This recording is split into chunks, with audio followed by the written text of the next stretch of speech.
ko, pero iba ang pinakasalan mo! Pananagutan kita, pero kahit kailan, hindi kita pwedeng ibigin! Oo, aminin ko, mahal kita, nang dahil sa salapi mo! At nang dahil sa pag-ibig ko sa'yo, handa akong pumatay at mamatay! Katawan ko lang ang minahal mo, at hindi ang pagkatao ko! Mr. Romantico. Kumusta po kayong lahat, mga giliw naming tagapakinig? Inaanyayahan ko po kayong pakinggan ang pagsasadula ng mga liham kasaysayan ng pag-ibig na padala ng ating mga taga-subaybay at bibigyan buhay ng inyong mga paboritong bituin sa radyo. Mga kasaysayang nagtatampo ng mga pusong sugatan, mga pusong sawi, at mga pusong punong-puno ng pagmamahal. Lahat po yan sa loob ng kalahating oras dito sa ating dulang. Mr. Romantico.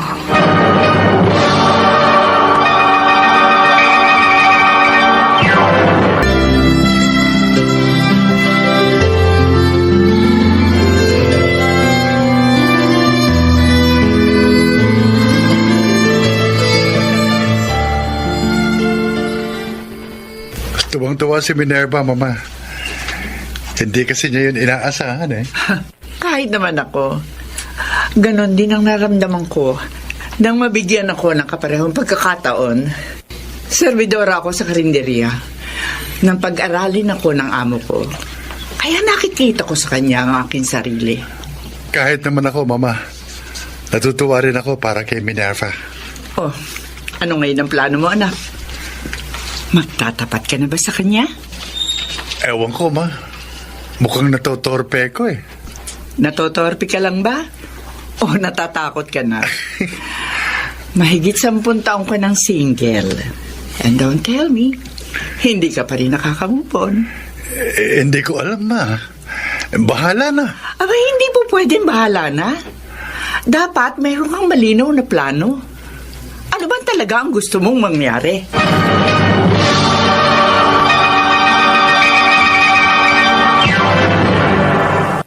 Mr.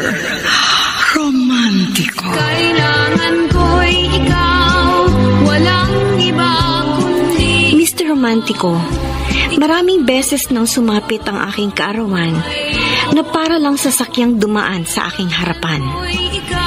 Sa isang dukhang katulad ko, ang aking birthday ay para lang ordinaryong araw. Subalit, kakaiba sa lahat ng okasyong yun dahil yun ang araw na isinilang ang aking magandang kapalaran.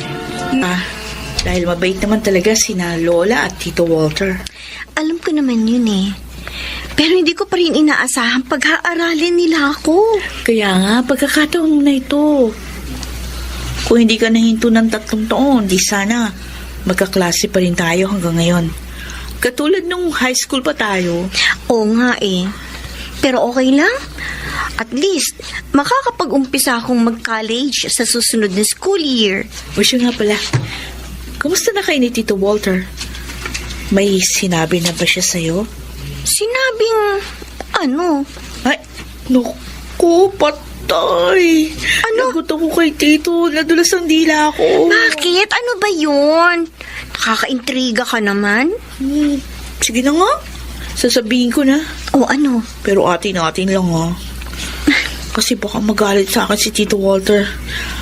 Ayaw kasi niyang pinangungunahan ko eh. Ay naku Nancy, lalo lang ako nasususpense. Sabihin mo na kasi, ano ba yun? Hindi mo ba nahalata? Ha? May gusto sa'yo, si Tito Walter.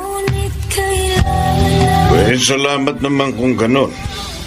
Kahit paano, matutupad na rin yung pangarap mo. Oo nga po, Itay. At sasamantalahin ko na po ang magandang pagkakataon. Meron pang mas maganda ron. Yun naman eh kung marunong kang dumiskarte at makiramdam. Ano pong ibig niyo sabihin? Ilang beses ko na rin kasing nakausap ang iyong amo kapag inihahatid ka niya rito sa atin. Kaya kahit paano, nakilatis ko na siya. Sa tingin ko may ibang motibo ang pagtulong niya sa'yo. Ano pong motibo ang tinutukoy ninyo? Tapatin mo ko, anak. Dumidiskarte ba siya sa'yo? O baka naman meron namang namamagitan na sa inyo? Grabe naman kayo, tay, kung mag-isip. Oh. Masyadong advance. Lalaki rin ako, anak. Kaya malakas ang kutob ko. Tay! May kakaibang interes sa'yo ang Walter na yon. At kung sakaling ligawan ka niya, huwag ka na magpakipo. Sunggaban mo na agad.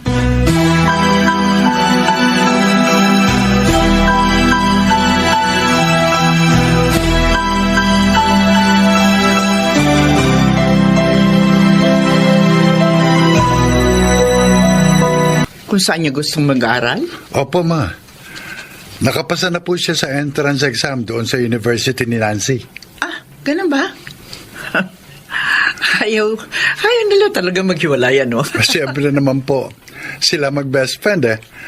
Kahit nung high school, 4 na taon sila magkaklase. Ang kaso, 4th year na si Nancy sa next school year. Hindi na sila magkaklase. At least, schoolmate pa rin sila. At sa totoo lang po, ma, very excited ako sa pag-aaral ni Minerva.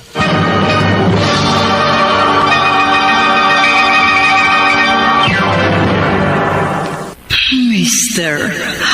Romantiko. Kailangan ko'y ikaw, walang iba. Mr. Romantico, ganun na lamang po ang aking pananabik nang dumating ang araw ng enrollment dahil matutuloy na rin ang aking naudlot na pangarap.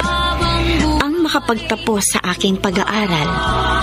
At batid ko pong mahaba at puno ng pagsubok ang landas na aking tatahakin. Subalit, nakahanda na po akong harapin ang pakikibaka sa panibagong kabanata ng aking buhay. Ikaw ay mawawala, ay mabuti pa. Nakakaya naman po, Sir Walter. Sasamahan pa ninyo ako magpa-enroll. Pwede ba? Tanggalin mo na yung po at opo sa pakikipag-usap sa akin. At huwag mo na rin akong tawaging sir. Kuya na lang. Okay ba? Ay, sige po. Oh. Kuya Walter, sinabi niyo po eh. Oo, ayan na naman yung po. Sige, Kuya Walter. Sinabi mo eh. At masanay ka na rin sa ganitong setup. Dahil ako ang maghahatid at susundo sa'yo sa pagpasok mo. Ay, naku! Nakakaya naman po, sir. Kuya pala. Huwag ka na mahiya. Di ba sabi ko naman sa'yo, hindi ka na iba sa amin ni Mama? Kung sabagay, para na rin kitang kapatid at kaibigan, Kuya Walter. Huwag mo naman sanang mamasamain, Minerva. Pero gusto kitang ituring na higit pa sa kapatid at kaibigan. Kuya Walter? I'm sorry kung naging uncomfortable ka. Kaya sa ibang araw na lang natin Si Minerva. May binili lang sa labas. May usapan ba kayo? Wala naman po. Napadaan lang ako kasi gusto kong kumustahin yung pagpapa-enroll niya. Okay na, enroll na siya. Pang-umaga ang kinuha niyang schedule. Okay. Pang-umaga rin po ako eh. Hindi man kami magkaklase, magkikita pa rin kami sa school. Siya nga pala. Ihahatid ko na rin siya at susunduin sa kanyang pagpasok. Wow! Ang galing naman. VIP ang best friend ko. May special treatment. Dapat lang. Dahil special din sa akin si Minerva. Ayaw nga pala, Tito. Nasabi niyo na rin ba yung inyong special feelings para sa kanya?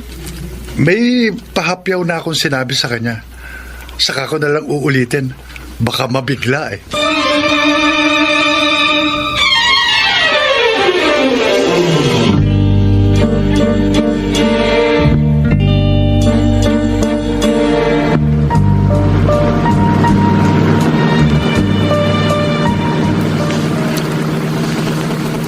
Kanina ka pa walang imik, Minerva. Ano ba iniisip mo? Nahihiya na kasi ako sa'yo eh. Oo. Paulit-ulit mo na lang sinasabi yan. Eh, yun naman kasi ang totoo. Libre na nga ako sa pag-aaral, tapos hatid sundo mo pa ako sa school. Sobra-sobra na yung pabor na ginagawa mo para sa akin. Kulang pa nga yan eh. Dahil nag-uumpisa pa lang ako. Nag-uumpisa? Saan? Matagal ko na itong gustong sabihin sa'yo. Pero ngayon lang ako nagkaroon ng lakas ng loob. Dito muna tayo para makapag-usap tayo ng maayos. Pero kung naiilang ka rito, di hahanap tayo ng ibang lugar. Kahit sa fast food. Wag na. Narito na tayo, kaya... Sige, sabihin mo na yung gusto mong sabihin. Hindi na ako magpapaligoy-ligoy pa. Tatapatin na kita. Mahal kita, Minerva.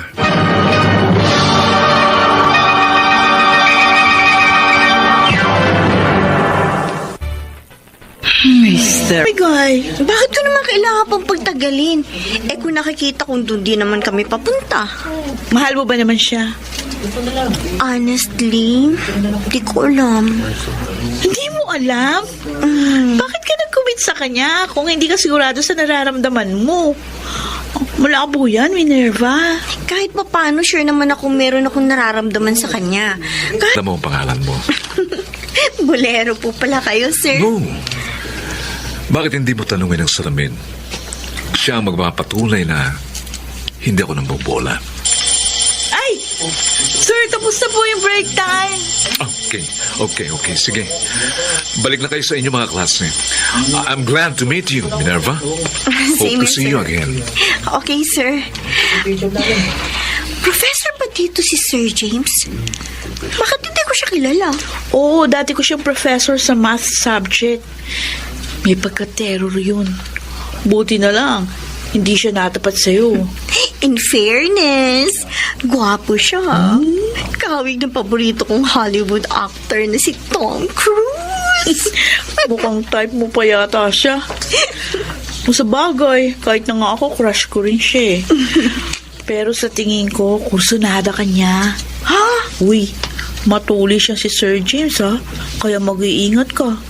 Baka mamaya dyan, bigla mong makalimutan si Tito Walter.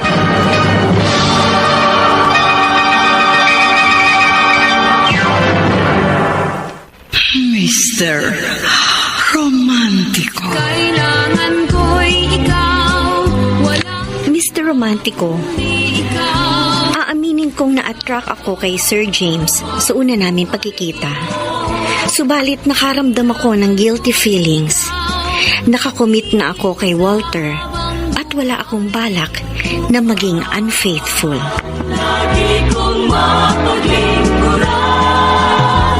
Wag sana. Alam mo, anak, hindi pa rin ako makapaniwalang girlfriend mo na si Minerva.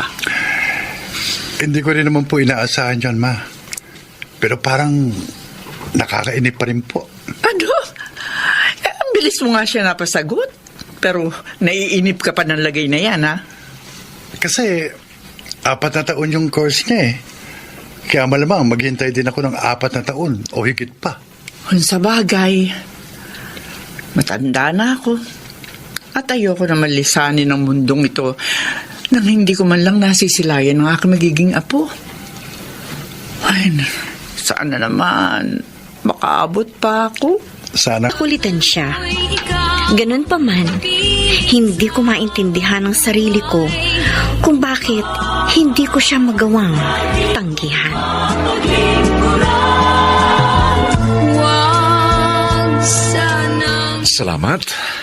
Pumayag kang sabay tayong mag-lunch dito sa kantin.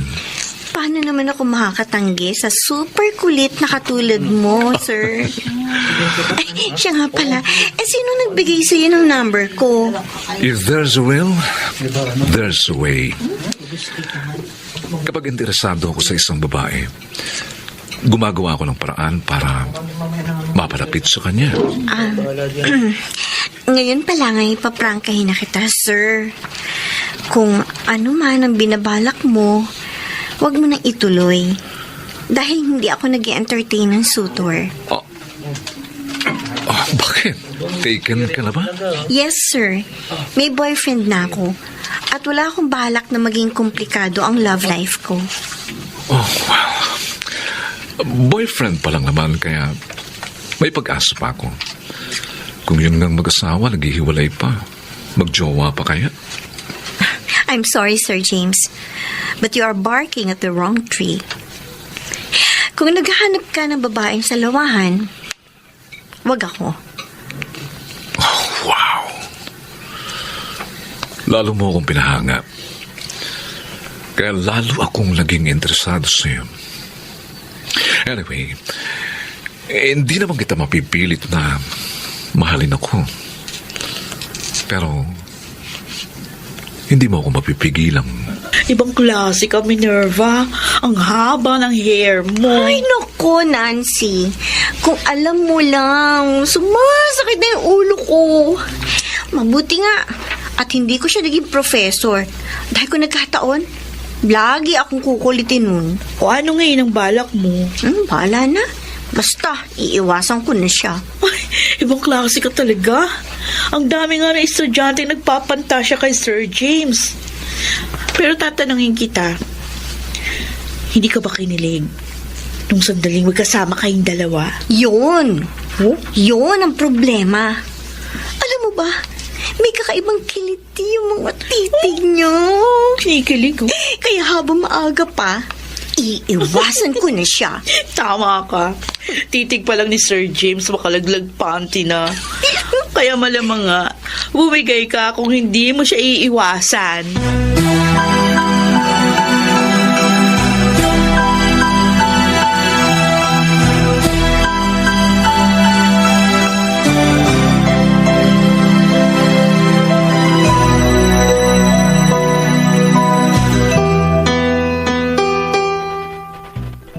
Tito Walter, nasan po si Minerva?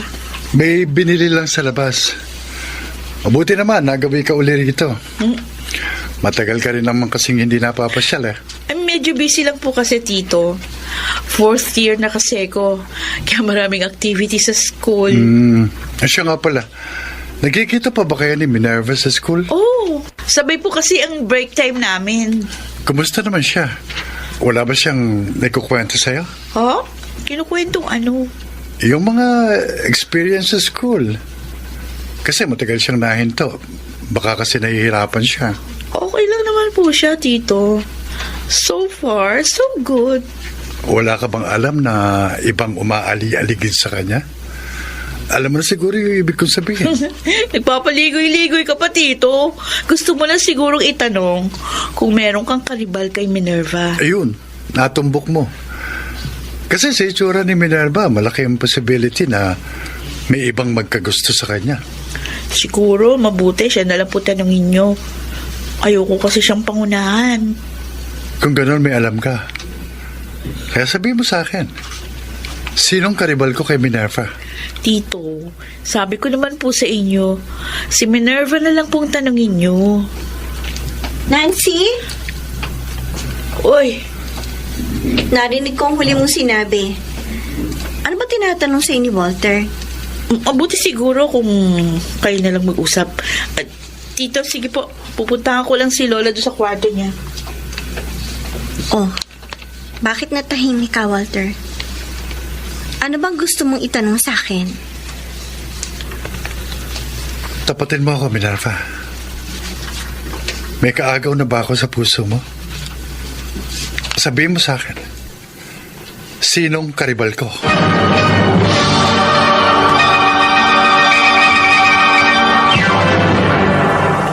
Mister, tungkol kay Sir James? Hindi ko naman yung magagawang itago sa kanya. Nagalit? Hindi naman, pero kitang-kita ko sa kanyang reaction. Nagsiselo siya. Oh? Pero wala naman siya dapat na ikabahala. Uy, huwag ka muna magsalita ng tapos. Oh, kasi hindi mo alam kung gano'ng katuli si Sir James. Halos lahat na yata ng dalagang professor sa school naging jowa nun. Pumapatol sila kahit alam nilang may playboy image si Sir James. Oo naman. Oh, basta walang babaeng makatanggi sa kanya. May ilan ding estudyante nagpapantasya sa kanya pero hindi niya pinapatulan. Kasi bawal. Bawal pala eh. Pero bakit gusto niya ako ligawan? It only means ibang klase ka. Ha? Kaya yada mong sarili mo dahil hindi ka tatantanan ni Sir James.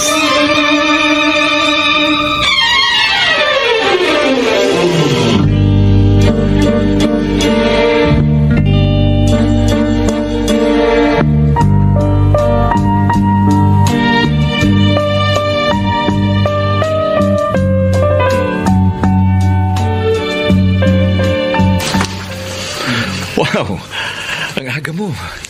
Ikaw ang unang dumating dito sa classroom. Mas maaga ka pa rin, sir. Pero mukhang naliligaw ka yata. Of course not. Dito talaga ang room ko. At first subject ko ito. Ay, ibig mo bang sabihin, ako pa ngayon ang naliligaw? Hindi rin. Dahil pareho lang tayong dapat na nasa room na ito sa first subject. Ako kasi ang bago mong teacher sa math subject. Ay, bakit? Nasaan na si Ma'am Divina? Nag-resign na siya last Friday at effective na yon immediately. Kaya yung 3 hawak niyang section sa akin na naka-assign. Kaya from now on, regular lang tayo magkikita. Oh my God. Ano ba namang klaseng Okay. pagsulok to? Paano ako makakaiwas nito? Ba't natigilan ka? Any problem? Depende. Depende saan. Depende sa'yo kung bibigyan mo ko ng sakit ng ulo. Don't worry, my dear. I'll be nice and gentle to you. That's a promise.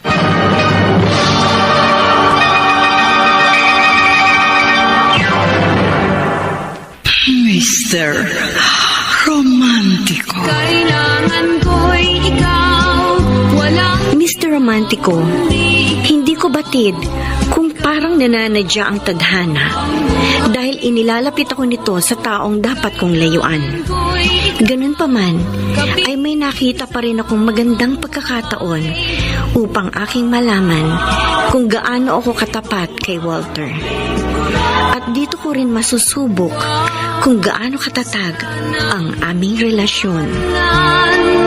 ngayon at magpakailanman. Kanina ko pa napapansin, malalim ang iniisip mo.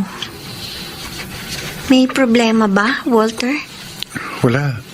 Okay lang ako. Huwag ka na magkaila. Alam ko may bumabagabag sa isip mo. Huwag mo ko intindihin. Walang ano man ito. Nagdududa ka ba sa akin? Hindi naman sa ganon. Natatakot lang ako. Sige. Tuloy mo yung sasabihin mo. Hindi bale na lang. Kalimutan mo na yan. Alam ko, natatakot ka na balang araw ay bibitiw din ako. Walter, huwag ka mag-alala. Hindi mangyayari yun. May...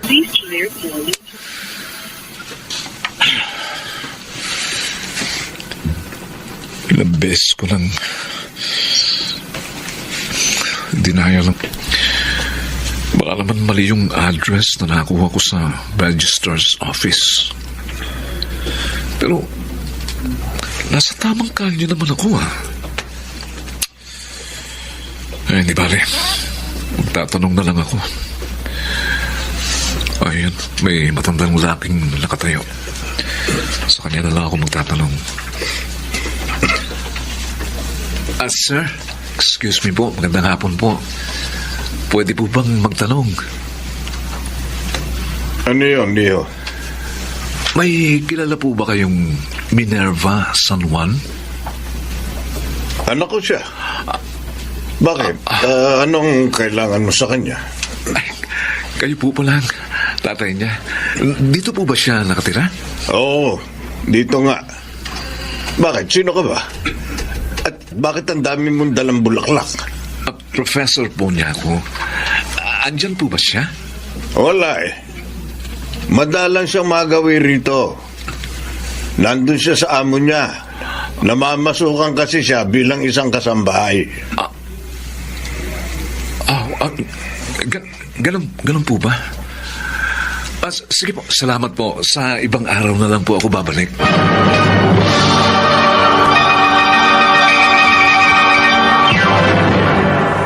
Mr. Romantico. Kailangan ko'y ikaw. Mr. Romantico, wala akong kamuang-muang na pinuntahan pala ako ni Sir James sa aming bahay at nagkausap sila ni Itay. At doon ko napagtanto kung gaano siya kadeterminado. Dahil sa kabila ng pagpapalit ko ng cellphone number at pag-deactivate ko sa aking Facebook account, ay hindi pa rin niya ako tinantanan. Ngayon at magpakailanman. Talaga po? Nagpunta rito kahapon si Sir James? Oo. May dala pang isang katerbang bulaklak eh. Ipinabibigay pa sa akin para sa iyo, pero hindi ko tinanggap. Naliligaw ba sa iyong kumag na yan? Opo. Pero iniiwasan ko na po siya. Masyado makulit. Kaya nga nabubwisit ako sa kanya Kahit naman ako nayayabangan ako sa kanya. Teka. Kumusta nga pala kayo ni Walter? Bakit hindi mo siya kasama? May pinuntahan po kasi sila ng nanay niya. Ako naman po galing sa school. Dumaan lang muna ako dito sa inyo. Kumusta na ba kayo? Hindi pa ba ninyo napag-uusapan ng tungkol sa inyong kasal? Kapag inaya ka niya, anak, sunggaban mo na agad. Grabe naman kayo, Tay! Napakabata ko pa para mag-asawa. At marami pa po akong pangarap sa buhay. Tay, gusto ko pang maging accountant. Anak, bulag ka ba? Tay! Hindi mo na kailangan magtapos ng pag-aaral dahil si Walter... Kahit na po, Tay. 21 pa lang po ako sa susunod kong birthday, kaya bata pa po ako. 21? Oh, Ha? Opo! Hindi na bata yun. Tay naman? At isa pa, wala namang pinipiling edad ng pag-aasawa. Ay, opo, tama kayo. Sang-ayon po ako doon. Hindi po edad ang basihan ng pagpapakasal, kundi ang pagiging handa. Dahil hindi naman basta-basta ang pag-aasawa. Hindi po yung ganun kasimple at kadali. Sige. Bahala ka na sa buhay mo. Total, malaki ka na eh. Pero kapag nainip si Walter at naghanap ng iba, siguradong pagsisisihan mo yun.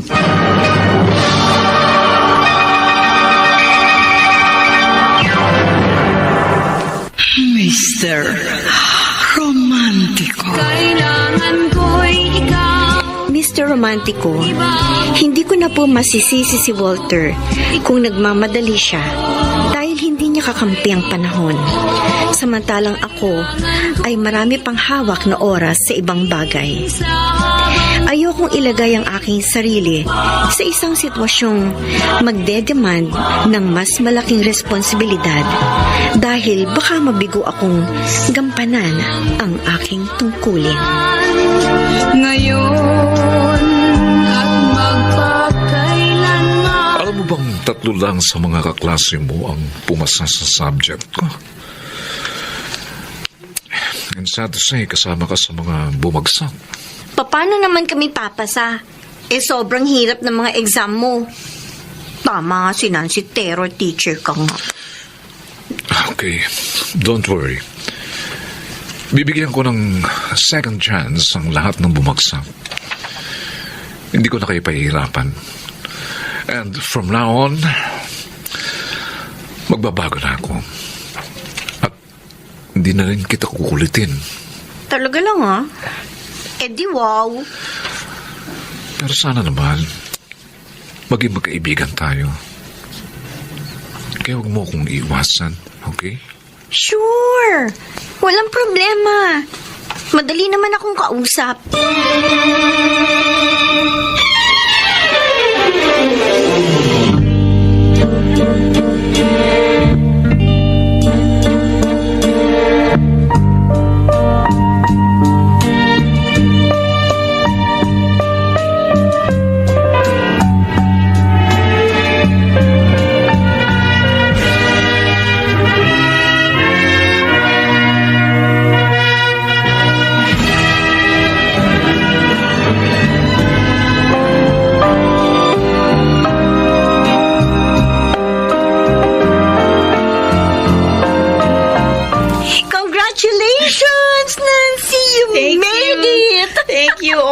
Minerva. Sa wakas, nakuha ko rin yung bunga ng aking pagsisikap. Kakaingit ka naman. Nakagraduate ka na, samantalang ako, nakakaisang taon pa lang. Mabilis na ang panahon ngayon, Minerva. Kita mo naman, nakaisang taon na pala. Lumilipas ang mga araw nang hindi natin namamalayan. Oo nga. Ladies, congratulations. Thank you po, Sir James. Congrats din sa inyo. Congrats. Saan? Yes, ang laki na po kasi ng pinagbago mo, sir. Oh. Dati kasi terror teacher ka. Ang daming nakakasal sa'yo. Pero ngayon, one of the most considerate teacher ka na. At ang daming estudyante ang nagmamahal sa'yo. Isang estudyante lang naman ang ayaw magmahal sa akin eh. Bakit naman kasi si Minerva pa, sir? Narito naman ako. Siya nga naman, sir. Mabait naman ang best friend ko. At meron ding angking ganda. Huwag ka na kasing choosy. Kung pwede nga lang eh. After 1 year, ngayon lang ulit nagparamdam si Sir James sa akin. At hindi ko maintindihan ang sarili ko. Kung bakit may kakaibang kilig ako naramdaman kanina. Kung sa bagay, ang laki ng pinagbago niya. Kaya lalo siya naging attractive. Nangangahulugan kaya itong na-attract na rin ako sa kanya? Kanina ka pa walang imek. Oh. At mukhang malalim ang iniisip mo. Okay ka lang ba? Yes, I'm fine. Pero ano nga iniisip mo? Or should I say, sino ang iniisip mo? Ano bang klaseng tanong yan? Oo, may iniisip ako pero si Nancy yun. Paano, nakapagtapos na kasi siya. Samantalang ako halos nag-uumpisa pa lang. Kung naiinip ka, edi lalo na ako. Kung pwede nga lang nakataking kong kamay ng orasan para bumilis ang lahat. Huwag mo naman sanang mamasamain ang sasabihin ko. Pero sa tono ng pananalita mo, parang mas concerned ka pa sa sarili mong interes kaysa sa katuparan ng aking pangarap.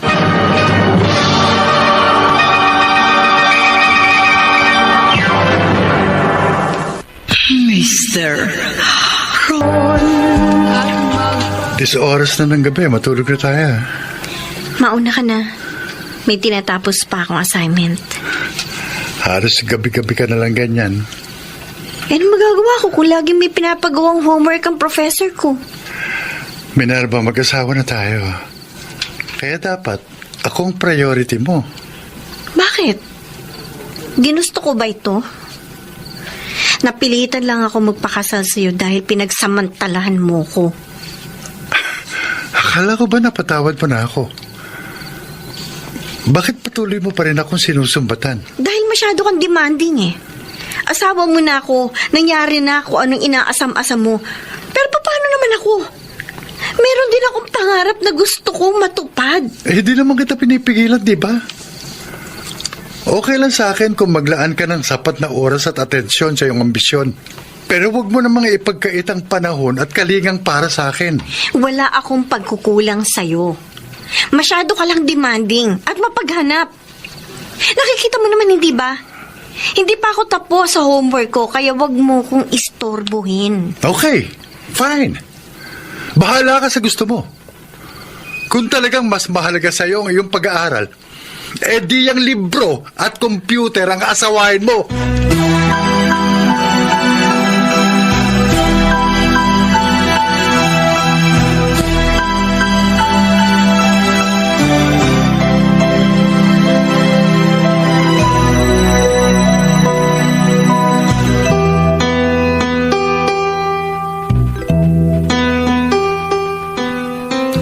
Intindihin mo na lamang siya, anak. Kailangan talaga niyang maglaan ng oras sa kanyang pag-aaral. Pero paano naman ako, ma?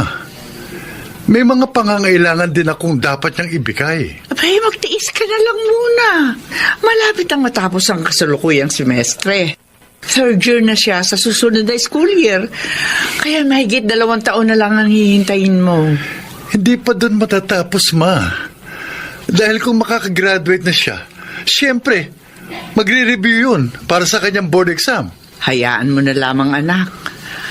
Matatapos din ang iyong paghihintay. Siya nga pala, paano naman yung hinihintay ko? Wala pa bang bunga ang pagsasama niyo? Wala pa nga po eh. Siguro, nakaka-apekto yung pag-aaral niya. Dahil lagi siyang under stress. Kaya nga, huwag mo nang dagdagan ng sakit ang kanyang ulo para makabuo kayo.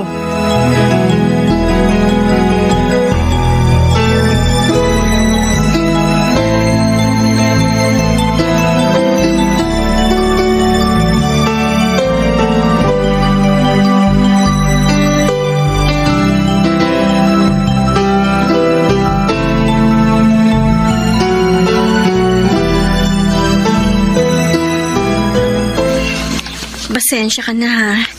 Kung sa'yo ko sinasabi ang problema ko. Madalang na kasi kami magkita ni Nancy eh. It's okay. Ikaw naman kasi. Nag-asawa ka agad. Hindi mo man lang ako binigyan ng pagkakataon na maipahayag ang damdamin ko. Ano ka ba? May asawa na ako. So, what? Pwede naman akong maging kabit. What a joke. Napatawa mo ko dun ah. Seryoso ako, Minerva. Kung bibigyan mo lang ako ng pagkakataon, papawiin ko ang sakit ng ulong ibinibigay sa iyo ng asawa mo. Ang sabihin mo, lalo lang sasakit ang ulo ko. Problema ko na nga si Walter tapos dadagdagan mo pa? Ba't hindi muna natin subukan? Mama? Totoo ba yun narinig ko? Buntis ka, Minerva? Opo, Mama. Ay, salamat! Magkakaapo na rin ako!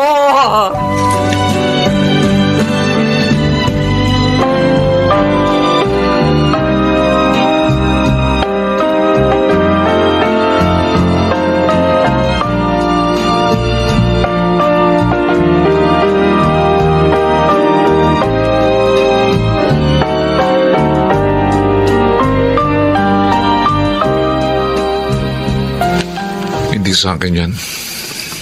Paano mo nasabi? Tatalungin kita. Nagtataling pa ba kayo ng asawa mo? Oo naman, pero hindi na katulad ng dati. Habang tumatagal, dumatalang. Kahit na meron pa rin kayong sexual contact. Kaya siyang ama lang dinadala mo. Pero may nangyari na rin sa atin at mas maraming beses yun. Basta, sigurado ako, hindi sa akin yan. Ganyan din ba ang sinasabi mo sa mga nauna mong girlfriend? Yes, aminin ko. Marami na akong naging girlfriend. At halos lahat sila. Nagalaw ko. Pero wala akong nabuntis. Kahit isa sa kanila dahil maug ako. Ano? Oo. Maug ako, kaya hindi sa akin yan. Baka naman dahilan mo lang yan para makatakas ka sa pananagutan mo. Kung nagdududa ka, okay. Isasama kita sa doktor na tumingin sa akin. Maniwala ka, Minerva. At wala akong rasong lukuhin ka dahil mahal kita, mahal kita. Kung gusto mo, magsama na tayo. Aakuin kong dinadala mo. Kahit alam kong hindi akin yan. Tama na, James. Tama na. Tigilan na natin ang ating kahibangan. Minerva. Ito na ang huli nating pagkikita.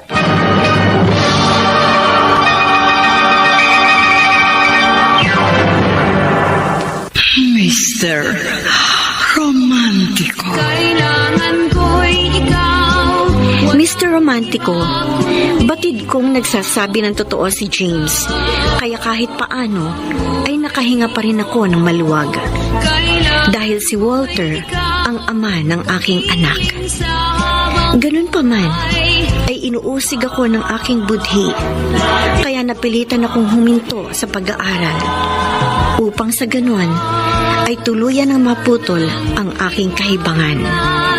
Gusto kong ituwid ang aking pagkakamali, kaya ipinagtapat ko na sa aking asawa ang buong katotohanan.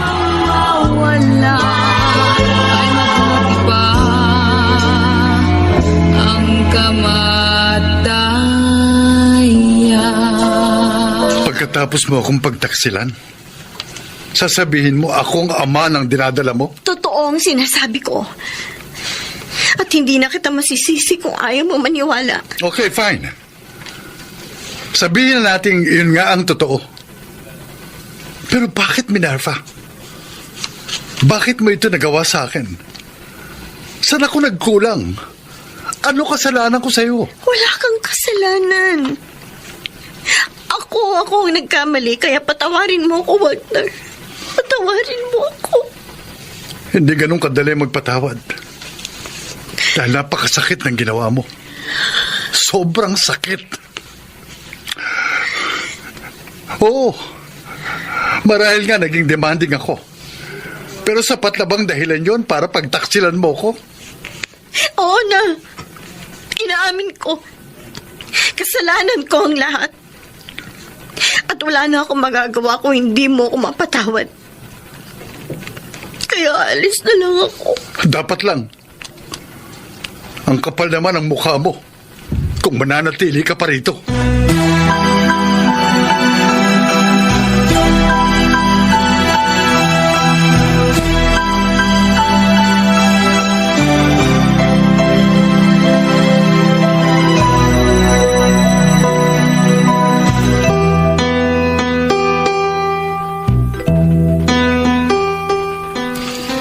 Ano ngayon ang balak mo? Doon po muna ako kina Itay. Maghahanap po ako ng trabaho. Pero hindi mo na kailangan pang gawin yun. Susuportahan naman kita. Mama. Aaminin ko, Minerva. Masama ang loob ko sa'yo. Ganun pa man, naniniwala ako na apo ko nga yan dinadala mo. Kaya hindi ko siya maaaring pabayaan. Salamat, Mama.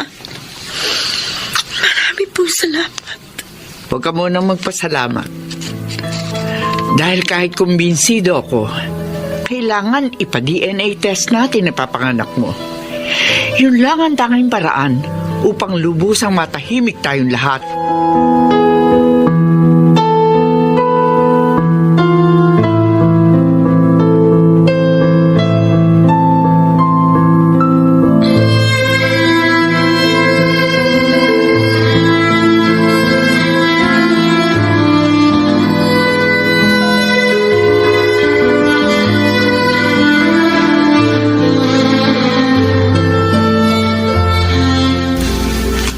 Itong ginawa mo, Minerva. Hindi ko akalaing may itinatago ka palang kalandian. Aminado naman po ko, Itay. Hindi ko na paglabanan ng tukso. At nagsisisi na po ako sa nagawa kong kasalanan. Sinayang mo, anak. Sinayang mo ang magandang buhay. O ano ngayon ang gagawin mo? Hihintayin ko na lang po makapanganak ako. At pagkatapos, ipapa-DNA test ko siya. Kung si Walter nga po, ang ama ko.